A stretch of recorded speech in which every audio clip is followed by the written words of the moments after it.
Of MyMike, stories unfold and truth takes the spotlight. Today, we gather not just to listen, but to feel, to witness courage that moves and stories that stay with us long after the applause fades. Not all heroes wear capes. Some walk quietly into darkness so others can find the light.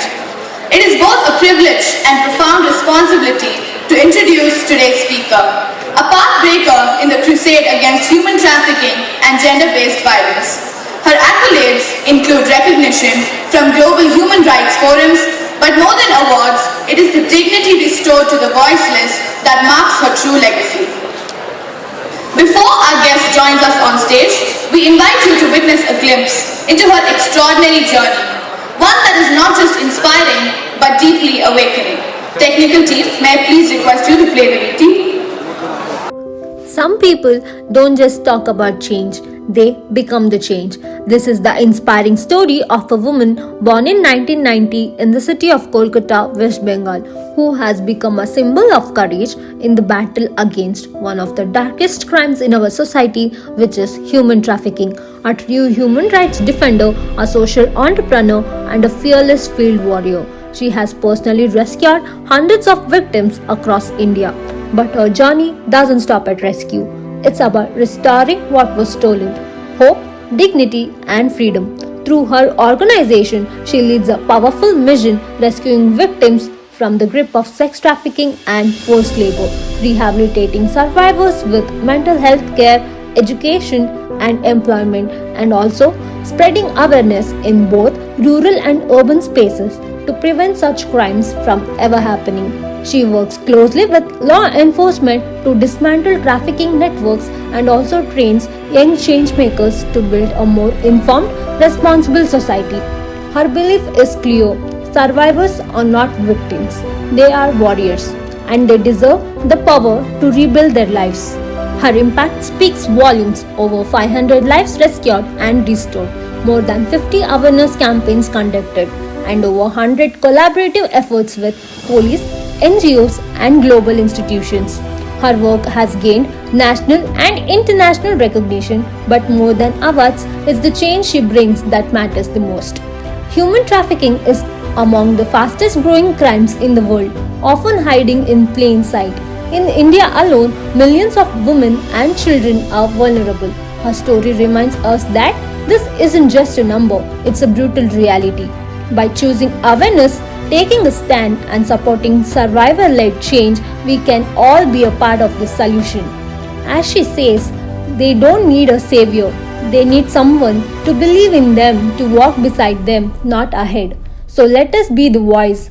Let us stand for freedom, speak for justice, and take one step closer to the world without exploitation. So let us join our hands to welcome Pallabhi Ghosh to MyMike Season 6, 2025, hosted by RNS MBA.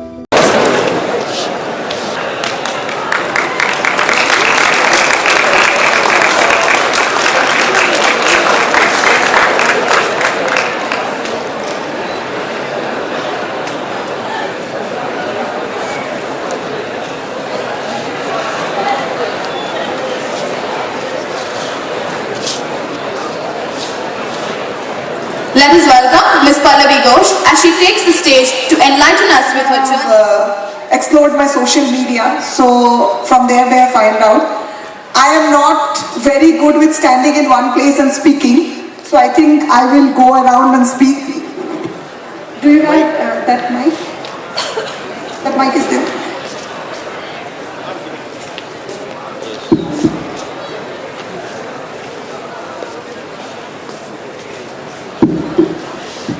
Okay, so I am someone who just doesn't like speaking and people listening. I prefer that, at least something valuable should be there, so that you just don't think that, when will this speech get over and when we will be done with this speech. So I don't want that. So that's the reason I will just tell you a small story on why I started this work. Can any of you guess how old I am?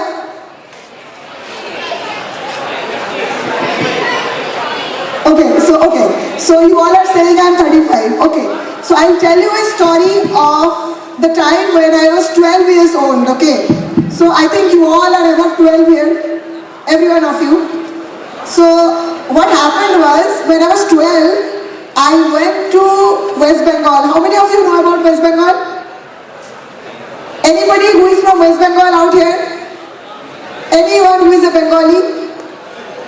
Okay, I am not from West Bengal, okay? There was a little bit of mistake when you showed that video. I am a Bengali, but I am from Assam. So I went to West Bengal. My cousin was getting married and we had a cook in the house who told me that, she wants to take me to her village, because the village from where these women came, they wanted to see a child like me, because since childhood I was quite a very outspoken and a very talkative child. So my mother was reluctant, because I was 12 years old, very, very small, like much younger, a very small child, and I'm talking to you an incident which is like 20 years before, okay, 2 decades before. No mobile phones, no Instagram, nothing. That time it was Orkut or something like that. So I ended up going to that village. I stayed in that village for 5 days. On the 6th day, I see a man wearing, in South, people wear dhoti. Dhoti is very popular, right? Everybody wears. In Bengal, people wear gamcha in summers, like a towel. So this man was roaming all around the village and telling that his daughter was missing. And his daughter was also 13 years old at that point of time. Honestly speaking, it did not bother me, because I am a child, how will it bother me? But something happened for the whole day, that stuck me. That man kept coming to me again and again and again and telling me, my daughter is missing in Bengali and I don't know where to find her. Then he told me something which I still remember. He told me, if your father was searching for you, what would you have done? That hit me, because my father used to stay in a different state, far away from me. He was in a different country. So I came back. I could not sleep. A 12-year-old girl could not sleep, thinking that what happened to that girl? I did not know trafficking. I did not know missing children. I did not know anything. I just kept thinking one thing. In any place, I don't know how many of you are from small villages of India. Even now, when we go to a village, you will see people will keep asking us, when did you come? When will you leave? Did you get married? Do you have kids? There are no boundaries. Why will you not take science? This kind of questions. So I kept thinking, and then lot of incidents happened, one after another. I met a very senior police officer whom I asked, what happens to missing children? He told me, why don't you start visiting railway stations? I started visiting railway stations. I'm telling you incidents after the age of 12. So many railway stations I visited, I could not find anything.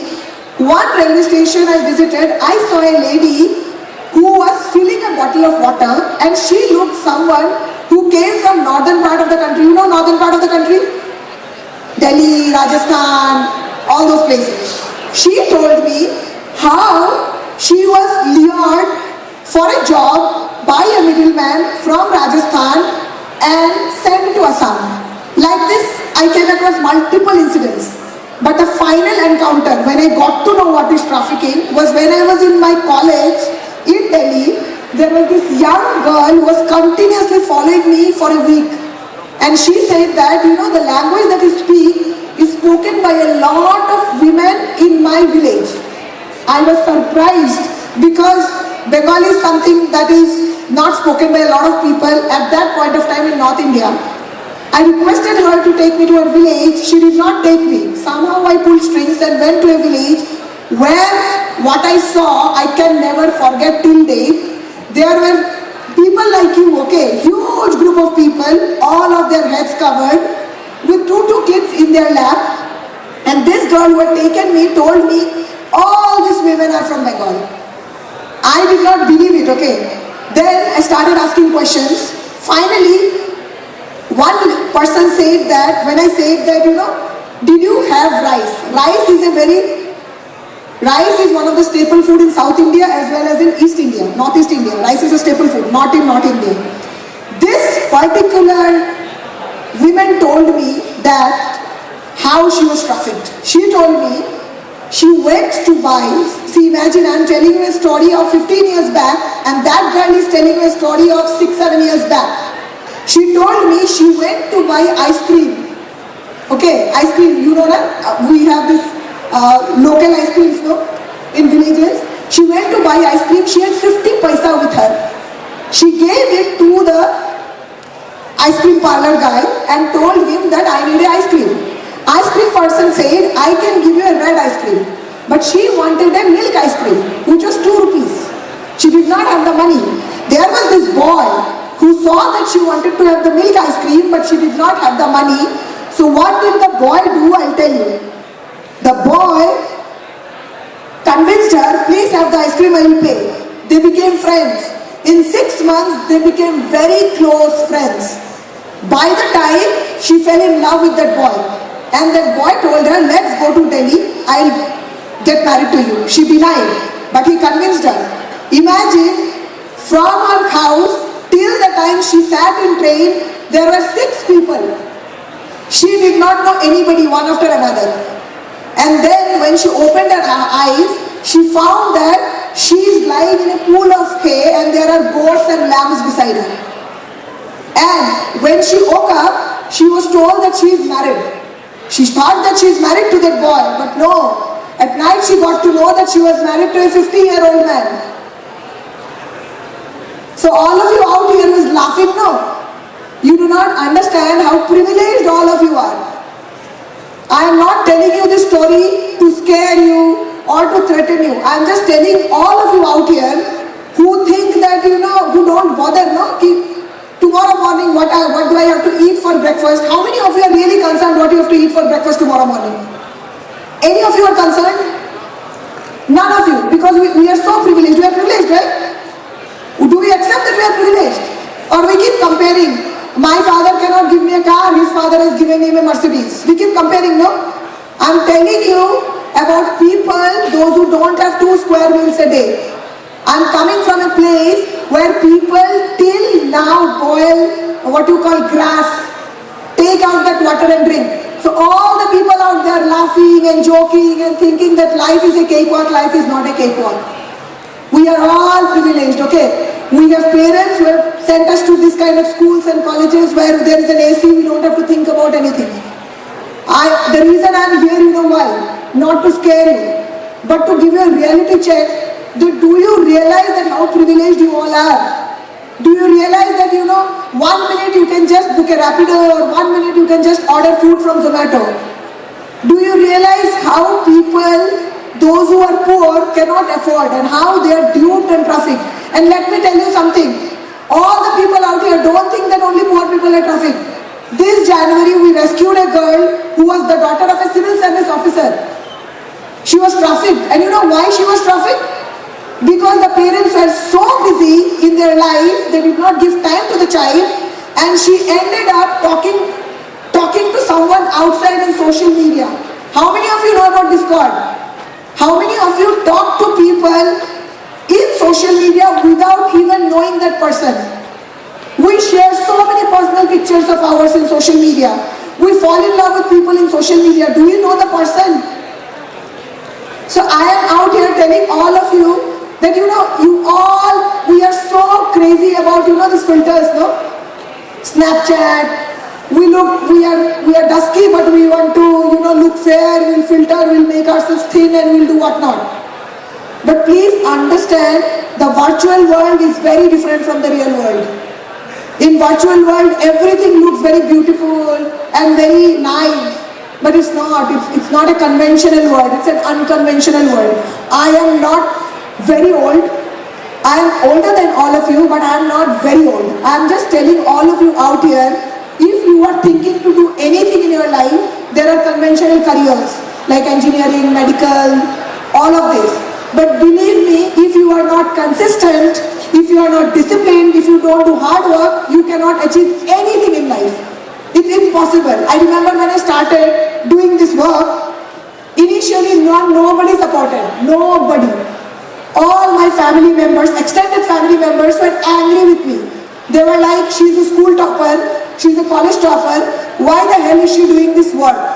But 10 years down the line, when the finance minister gives me an award, everybody wants to say that she's our relative. That's how the world changes. So I believe one thing, even if you are a cobbler, try to be the best cobbler in town. There is no point becoming an average. And because you all stay in Bangalore, I just want to tell all of you, studying in IIM or IITs do not give you a full-time guarantee of a job. I have friends who are IIM toppers who have been jobless for a year. The job market is so challenging. So unless and until you are the best in whatever you do, you are easily replaceable. So everybody out here, whatever you are doing, however you are studying, please note that do not take your life and your education for granted, which most of you are taking. Now you will be thinking that I am giving you all these lectures. But believe me, I have seen people being the vice presidents of a very big MNC and the next day he has been told or she has been told to go. Because there is no guarantee of jobs. The number of people that are being, passed out with such great percentages are huge. So earlier what used to happen during my mother's time, there used to be hardly 20 or 30% people who used to get 90%. But nowadays everybody has got 90%. The competition is so huge that unless and until you are the best in your field, there is no guarantee of jobs. So to all of you out there, the reason for telling the story was that, please note, unless and until you are the best in what you do, no point. And another thing, don't think that just becoming the topper of your school or becoming the topper of your college will give you a good job. No. My school topper, you know what? My school topper is not doing anything. Why? Because he studied engineering despite knowing the fact that he cannot be a good engineer. When he was there with me, when he and me were going to take our mark sheet, I remember my headmistress telling me, you should go for medical. She told me. I told her I don't have zero knack of biology. I cannot be a doctor. My headmistress was, no, you topped, you should be a doctor. Today when I meet my headmistress, she's 86, okay? I met her this time. She told me the best decision of your life was not listening to me. If you had listened to me, you would have been the worst doctor in this world. So that is why I'm just telling all of you out here. Parents are saying, engineering le lo. Friends are saying, lawyer par lo. Please be very clear what you can do, what you want to do. Because if you do not enjoy what you are studying, believe me, if your passion and your profession doesn't align, you are nowhere.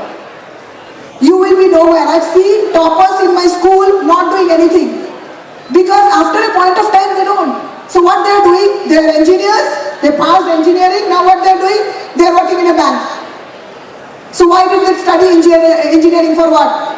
Why did they eat up the seat of somebody else? So to everybody here, just one thing that I want to tell all of you, please note what you want to do in life.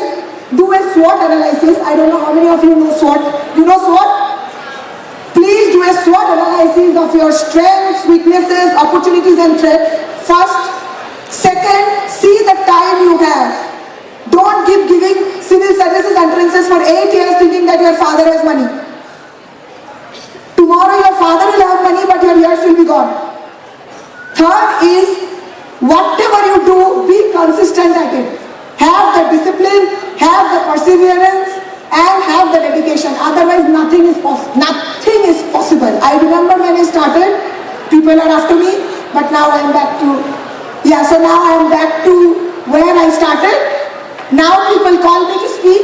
There was a point of time when people thought that the work that I do is absolutely useless. But now they feel that the work that I do has some value. Thank you. Of our sincere appreciation.